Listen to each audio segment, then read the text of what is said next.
Assalamualaikum warahmatullahi wabarakatuh.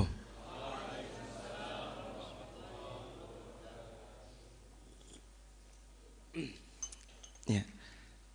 Alhamdulillah, subuh kali ini kita masih bisa dibangunkan, masih diberikan kenikmatan untuk menikmati sholat subuh berjamaah. Selepas semalam kita bersiraturahim bersama teman-teman Paskas, bersiraturahim bersama ribuan warga di Pontianak dan Kalimantan Barat, bersama adik-adik yatim penghafal Quran. Pagi hari ini kan kita masih diberikan semangat untuk terus melaksanakan rutinitas harian kita, yaitu bangun subuh setiap hari. Alhamdulillah. Walaupun dari beberapa dari kita ada yang lemas pas bangun, mungkin karena Prancis kalah. Ya. Tapi alhamdulillah, siapapun yang menang tidak berpengaruh pada kehidupan kita ternyata. Dan atas izin Allah, pagi hari ini kita harus kembali move on, harus kembali bergerak, harus kembali mengerjakan hal-hal baik yang terus kita kerjakan. Karena kalau dalam amal soleh yang sering gurunda kita sampaikan, garis finish yang sedang kita kejar itu disebut dengan kematian. Jadi kapan sebenarnya ini akan berhenti? Kapan sebenarnya kegiatan amal soleh ini ada liburnya? Kapan sebenarnya semua ini bisa kita sudahi? Selama hayat masih di kandung badan, kita akan terus berbuat baik, akan terus mengerjakan amal soleh ini. Makanya amal soleh ini kegiatannya, programnya rutin, ya, tidak bisa musiman, tidak hanya sekedar 1-2 hari, tapi terus berulang, terus mengupgrade diri, terus berjalan. Itulah kenapa amal soleh butuh teman, amal soleh butuh bareng-bareng. Dan alhamdulillah pagi hari ini akan banyak guru-guru yang akan menemankan kita di subuh menggapai keberkahan ini.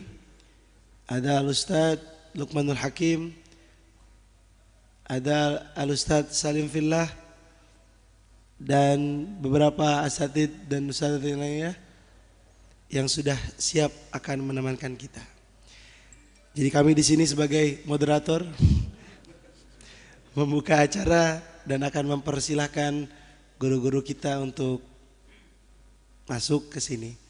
Dan teman-teman, ketika nanti SMK dimulai, nasihat diberikan, tolong siapkan gelas terbaik untuk ngambil ilmunya.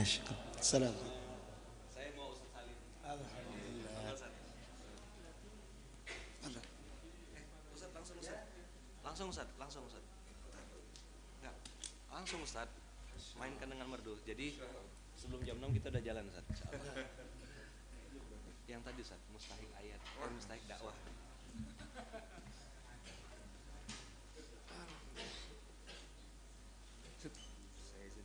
Saya nyiapin ini, nyiapin ya Allah. 20 menit, 1 jam pun boleh Ustaz. Kami senang aja Ustaz. Enggak jadi pulang. Ini parah.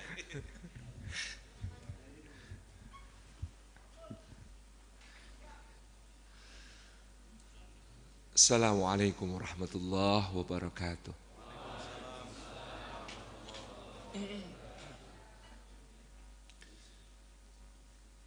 Alhamdulillahi haqqa hamdih, alhamdulillahi hamdan katsiran tayyiban mubarakan fih. Nahmaduhu wa nasta'inuhu wa nastaghfiruh wa nastahdihi wa natubu ilaih wa la na'budu illa iyyah wa natawakkalu alaih. Allahumma fassalli wa sallim wa barik ala sayyidina Muhammad wa ala alihi wa ala ashabihi wa dhurriyyatihi wa man sara ala nahjihi wa sanna bisunnatihi wa ihtada bihadihi ila yaumi liqa'i rabbih. Amma ba'd.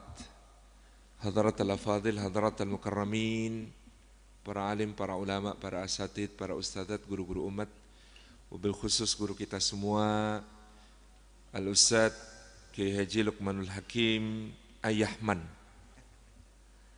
serta seluruh jajaran Masjid Kapal Mungzalan dan semua lembaga yang bernaung di bawahnya. Para tamu, para paskas dari berbagai pelosok negeri. Agak shock, muka saya di sini bening sekali. Beda, mereknya beda mereknya. Insya Allah. Puji syukur kehadirat Allah atas limpahan karunia-Nya. Pagi ini kita dihimpun di dalam subuh menggapai keberkahan yang ini makin beautify lagi nih. Barakallahu fikum. Dan mudah-mudahan Allah selalu himpun kita di atas keikhlasan. Mudah-mudahan Allah selalu himpun kita di atas ketaatan. Mudah-mudahan Allah selalu himpun kita di atas dakwah kepadanya. Karena jalan Allah ini panjang sekali. Jalan Allah ini tak tampak ujungnya.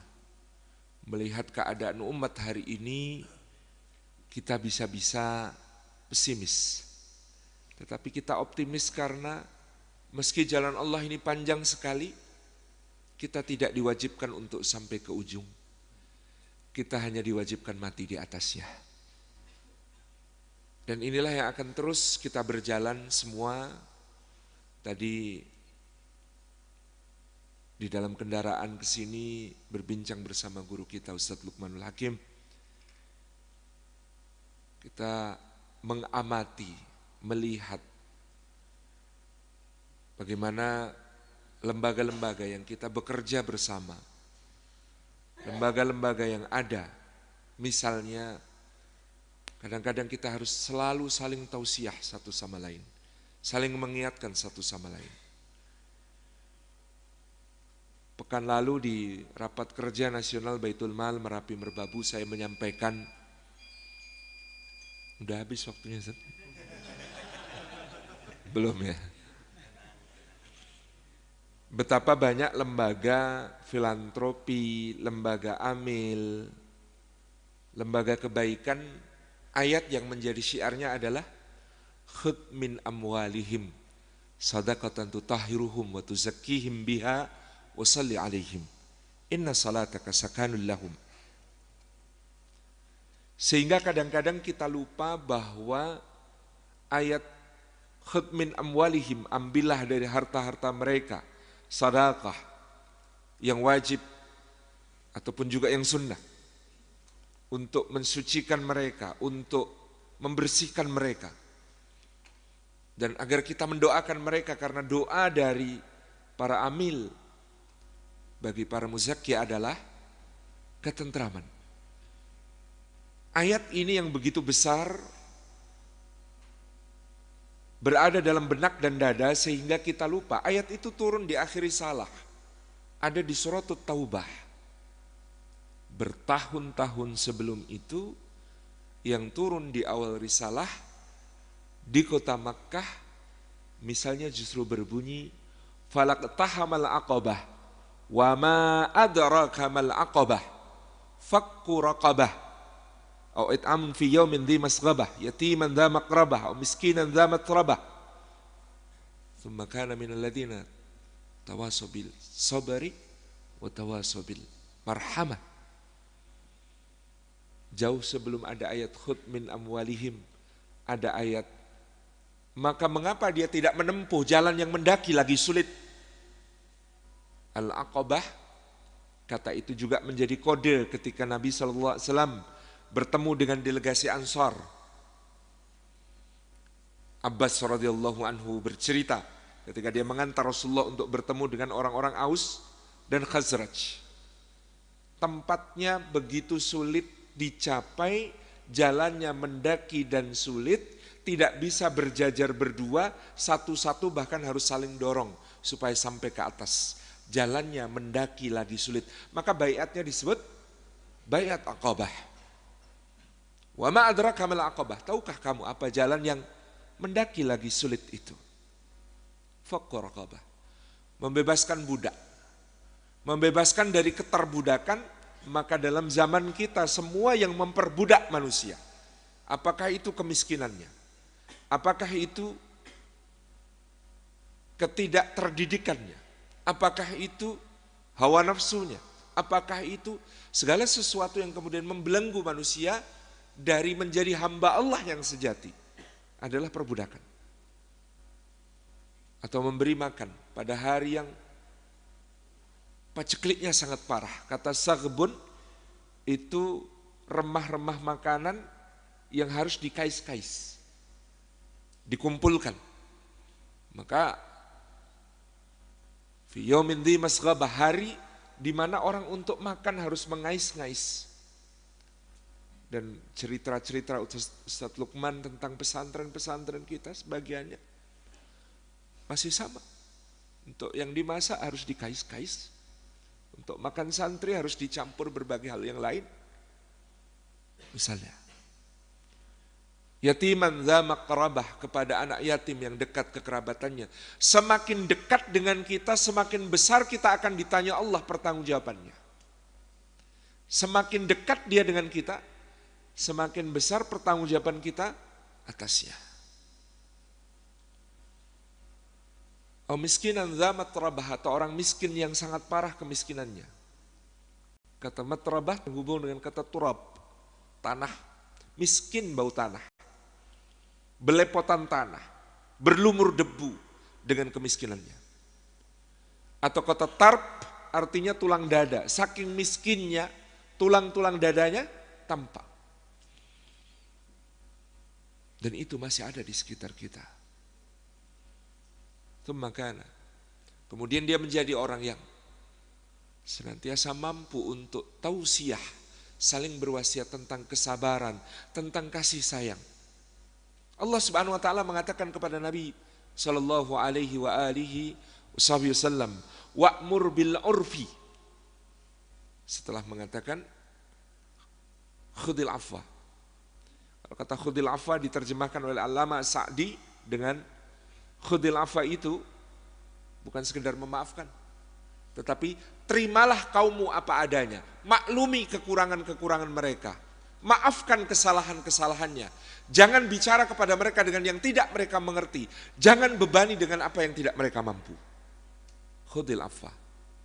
Wa'mur bil urfi, kata wa'mur bil urfi itu bukan perintahkan kepada yang ma'ruf saja, tetapi jadilah engkau imam, pemimpin, pelopor dalam perkara-perkara yang ma'ruf, perkara-perkara yang dikenal kebaikannya oleh semua akal sehat manusia, agar engkau mampu membawa mereka kepada al-khair, kebaikan yang asalnya dari Allah Subhanahu wa taala, ukurannya dari Allah Subhanahu wa taala.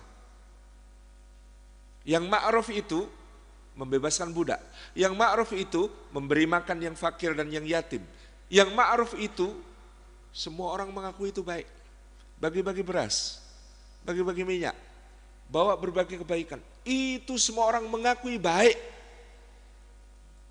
Yang manusia mungkin belum menerimanya sebagai al-khair, bersyahadat bahwa tiada ilah selain Allah, menegakkan salat, membayar zakat, berpuasa ketika Allah perintahkan dalam fardunya, sampai kemudian menunaikan haji atau umrah, itu khair. Maka wa'mur bil urfi itu bukan cuma memerintahkan kepada yang ma'ruf, tetapi jadilah engkau pelopor dalam perkara-perkara ma'ruf. Dengan begitu engkau akan mampu membawa mereka kepada al-khair. Kalau al-khair itu ukurannya dari Allah. Kalau al-ma'ruf, akal sehat mampu mencerna dengan mudah. Karena al-khair itu ukurannya dari Allah, kita gak boleh bikin-bikin sendiri. Ustadz, kalau subuh itu waktunya syahdu sekali, saya kalau sholat subuh kok 2 rakaat rasanya kurang Ustadz. Makanya saya subuhnya 12 rakaat, gak boleh. Karena ukurannya dari Allah. Saya itu kalau puasa kok cuma dari fajar sampai terbenam matahari rasanya cemen Ustaz. Makanya saya itu puasa dari jam 1 malam sampai jam 11 malam. Gak boleh. Al-khair ini perlu dikenalkan.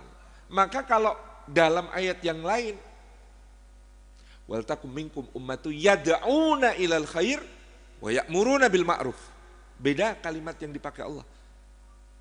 Kalau al-khair itu ngajak, narik, ayo, menghimbau, mungkin menjebak, gitu. Dijebak dalam kebaikan. Dahulu para wali menjebak manusia dalam kebaikan. Boleh nonton wayang, syaratnya ayo ikuti kalimatnya. Asyhadu alla ilaha illallah wa asyhadu anna Muhammadar Rasulullah. Baru dalam pentas wayangnya dijelaskan makna syahadatain. Pulang-pulang baru sadar kita sudah masuk Islam rupanya.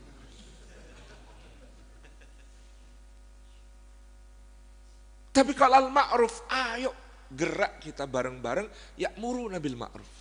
Yang ma'ruf ini diperintahkan dengan cara apa? Sebaik-baik perintah adalah memberi contoh. Maka Nabi SAW itu yang paling pantas untuk mengajak manusia kepada tauhid, mengajak manusia menegakkan sholat, mengajak manusia berpuasa, mengajak manusia menunaikan zakat, mengajak manusia bermanasik. Karena apa? Karena beliau adalah yang paling depan dalam menyambung silaturahmi, dalam memberikan bantuan kepada yang yatim, yang fakir, yang miskin.